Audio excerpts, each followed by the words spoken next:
Visa जो है Pakistani passport पे रिजेक्ट होना ये कोई सरप्राइजिंग कोई शॉकिंग बात नहीं है। ठीक है। ये बहुत कॉमन बात है, नॉर्मल बात है। वीज़ा रिजेक्ट होता जाएगा और उसके बाद जो है आप ट्राई करते रहे। और शेंगन वीज़ा अगर आपका एक बार रिजेक्ट हुआ, 2 बार, 3 बार, 4 बार, 5 बार, कोई मसला नहीं है, आप 10 बार ट्राई करें। कुछ कंट्रीज़ बहुत ज़्यादा टफ है, ठीक है, जिसका जो वीज़ा बिल्कुल देते ही नहीं है। आप जितना भी स्ट्रॉन्ग प्रोफाइल लेकर जाओ, जितना भी पैसा देते हो, लोग अक्सर कहते हैं यार ईजी कंट्री कौन सा है।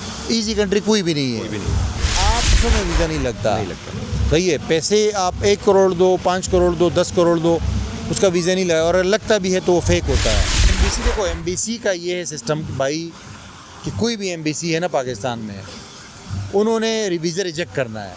उनका जहन ये बना हुआ है इस बंदे ने जाके उधर गुम हो जाना है, वापस नहीं आना है।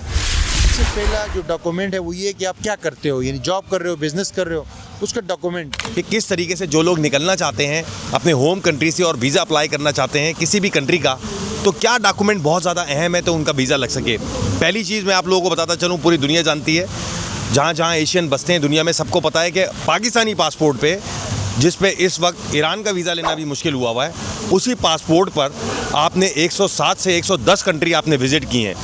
इसका राज बताएं। पाकिस्तानी पासपोर्ट पे मैंने ख़ुद जो 110 कंट्रीज़ विज़िट की है, उसमें तो खैर कुछ मैंने तुर्किश पासपोर्ट पे विज़िट की है, लेकिन ज़्यादातर मैंने पाकिस्तानी पे की है। मतलब आप कह लो कि जो मैंने टर्किश पे विज़िट की है ना, वो पाकिस्तानी पासपोर्ट के बाद मैंने विज़िट किया दोबारा, ठीक है, बग़ैर वीज़ा के। लेकिन एक्चुअली मुझे वीज़ा जो बड़े कंट्रीज़ के मैंने वीज़ा लिए है ना, वो पाकिस्तानी के पे ली है। मसलन अमेरिका, कनाडा, शेंगन, यूके, जितने भी वीज़े हैं मैंने पाकिस्तानी पे ऑलरेडी ले चुका था मैं। तो शुरू में मुझे भी बड़ी मुश्किल आई। ऐसा नहीं है कि मैं पहले दिन उठा और मैंने वीज़े जो है ना अप्लाई किए और मुझे मिल गए।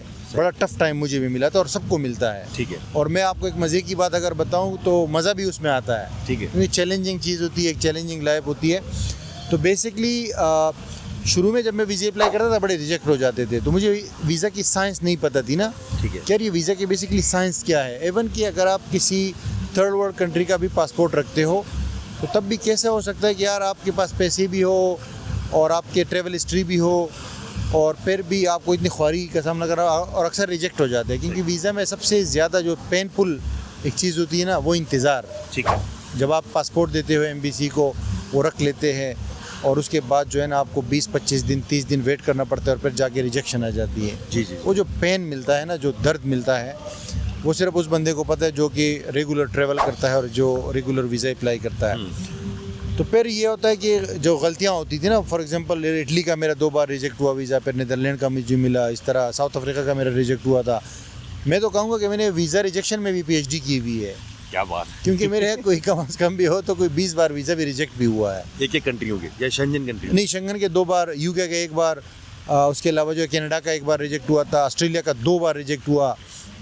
उसके अलावा जो है कुछ कंट्री जैसे जिम्बाब्वे का मेरा वीज़ा रिजेक्ट हुआ है। हालांकि जिम्बाब्वे तो अफ्रीका में एक कंट्री है। जी जी जी। मोल्दोवा का 1 बार रिजेक्ट हुआ था। तो बहुत सारे, मतलब कुल मिला के कोई 20 कंट्रीज़ के मेरे वीज़े रिजेक्ट हो गए होंगे। ठीक है। फिर हुआ ये कि जब ट्रैवल हिस्ट्री मेरी बन गई थी फिर भी मेरे वीज़े रिजेक्ट हो रहे थे। तो मैंने कहा यार ये इशू क्या है। अच्छा। तो मुझे पता चला कि भाई इशू ये है कि मैं अक्सर दिखाता था कि मैं बिजनेसमैन हूँ, यानी कि सोल प्रोप्राइटरशिप जो नहीं होता आपके इंडियन पे जो बिज़नेस ओपन हो जाता है, सही, तो मैं वो शो करता था। अच्छा। दूसरा ये कि मैं बोलता था कि मैं फ्रीलांसर हूँ, यानी कि मैं यूट्यूबर हूँ और मैं यहाँ से ऑनलाइन पैसे कमाता हूँ। पता मुझे चला कि भाई ये मिस्टेक्स है। वीज़ा ऑफिस जो होता है ना, वो इसको रियल नहीं मानते। ठीक है। यानी फ्रीलांस वगैरह को नहीं मानते, इनकम उसका कोई प्रूफ नहीं होता ना जी, डॉक्यूमेंटेड, या कोई बैंक में पैसा आ रहा हो रेगुलरली। और दूसरा जो पाकिस्तान में सोल प्रोप्राइटरशिप वाला बिजनेस है ना, वो कोई भी बना सकता है। ठीक है। तो उसको भी इतना वो नहीं मानते। तो फिर पता चला कि 2 तरीके हैं कि या तो आपके पास इनकम जो है जॉब से आ रही हो, ठीक है, यानी आपकी कोई जॉब हो सही, पाकिस्तान में, और या जो है आपकी अपनी प्राइवेट लिमिटेड कंपनी हो। ठीक है। तो फिर मैंने प्राइवेट लिमिटेड कंपनी भी बनाई, लेकिन मैंने जॉब रखी उसमें ना, तो मैं रेगुलर अपनी सैलरी डालता था अपने पर्सनल अकाउंट के अंदर। ठीक है। जैसे 1.5 लाख 2 लाख रुपया अपने मेरे अकाउंट में सैलरी आती थी, क्रेडिट होती थी बाकायदा। ठीक है। उसके बाद जो है फिर मेरा कोई वीज़ा रिजेक्ट नहीं हुआ। अच्छा। और अगर आजकल चूंकि बहुत सारे countries digital nomad visa, freelance visa भी देते हैं ना, यानी वो तो विजिट वीज़ा नहीं होता, जी जी, वो पक्का रहने का वीज़ा होता है, रेजिडेंसी है। उसके लिए रेजिडेंसी है ना। उसके लिए फिर मैंने ये तरीका अपनाया कि मैंने डॉक्यूमेंटेड इनकम ना, जैसे मैं किसी कंपनी के साथ काम कर रहा हूँ तो मैंने कहा यार हर महीने वहाँ से इनकम आनी चाहिए, भले मैं वीज़ा अप्लाई कर रहा हूँ या ना कर रहा हूँ। सही है। क्योंकि कल को अगर मुझे अप्लाई करना हुआ तो वहाँ पे वो डॉक्यूमेंटेड इनकम काम आएगी। ठीक है। तो कहने का मकसद ये कि आपको कोई भी वीज़ा अगर चाहिए और रिजेक्शन आपको नहीं चाहिए तो आप हर चीज़ डॉक्यूमेंट करो। ठीक है। यानी अपने बैंक में आपके पास एक रिकॉर्ड होना चाहिए, ठीक है। एक स्टेटमेंट होनी चाहिए जिसमें आपके पास रेगुलर वो इनकम आ रही हो और आप साबित कर सकते हो, चाहे एम्बेसी को हो चाहे किसी और कंट्री को हो।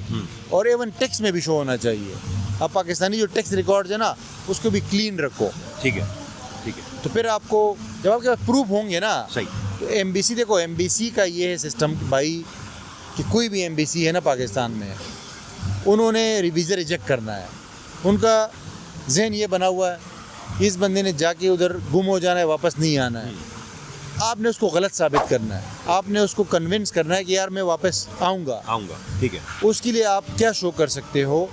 उसके लिए नॉर्मली देखिए, एक तो आपका बैकग्राउंड क्लियर हो, यानी पैसों के हवाले से, क्योंकि ये लोग पैसों का बड़ा वो करते हैं ना कि यार ये बंदे के पास पैसा किधर से आया, क्योंकि हमारे मुल्क मशहूर है ना ब्लैक मनी के लिए और लोग डिक्लेयर भी नहीं करते। तो ये अगर आपका रिकॉर्ड क्लियर है तो उसके अलावा जो डॉक्यूमेंट्स चाहिए जो मोस्ट इम्पोर्टेंट है वीज़ा हासिल करने के लिए, तो सबसे पहले उसको अपना जॉब कॉन्ट्रैक्ट चाहिए होगा, उस जॉब से मिली हुई छुट्टियां 15-20 दिन की वो चाहिए होंगी।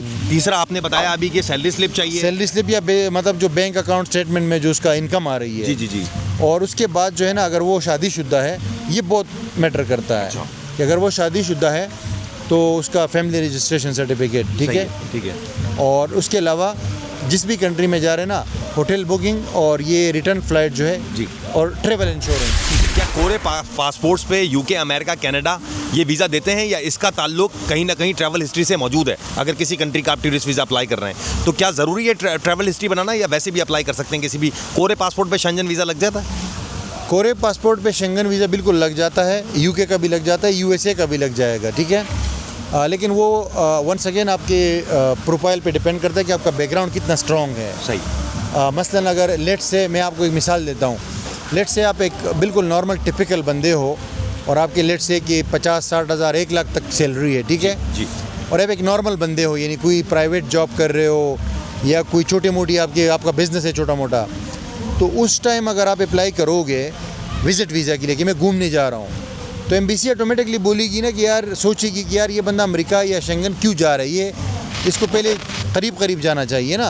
सही है। समझ रहे? ठीक है। तो उससे उस टाइम पे आपके पास अगर तुर्की, थाईलैंड, मलेशिया, दुबई की हिस्ट्री है तो बेहतर है।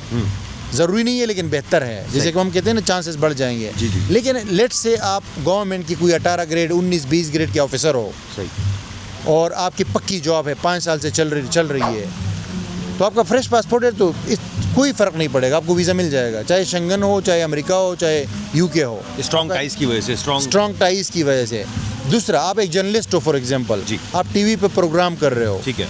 तीसरी मिसाल है, लेट से आप किसी गैर मुल्की इदारे के साथ काम कर रहे हो, सही है, किसी एम्बेसी में काम कर रहे हो, तो उस time travel history doesn't matter. Okay. अच्छा, एक चीज़ मुझे क्लियर कीजिएगा, क्योंकि मुझे गाँव से भी मैसेजेस आते हैं, फ़ोन आते हैं पाकिस्तान से। अच्छा, एज भी मैटर करता है। एज मैटर करता है। अगर आपकी 40 ईयर से ऊपर एज है जी। और आप शादीशुदा हो, बच्चों के साथ हो, तो ये भी प्लस पॉइंट है। आपका पासपोर्ट अगर फ्रेश भी हो तो वीज़ा मिल जाता है। ये क्या किसी एजेंट के, जो मिसाल के तौर पे वो कहते हैं यार मुर्तज़ा भाई इस गांव में हमारा ये एजेंट बैठा हुआ है, ये बोलते हैं आ जाओ पासपोर्ट दो, इतना पैसा लेकर आओ, हमसे वीज़ा ले जाओ, क्या इसमें किसी बात की सच्चाई है या प्रोफाइल आप ही की लग रही होती है इसमें?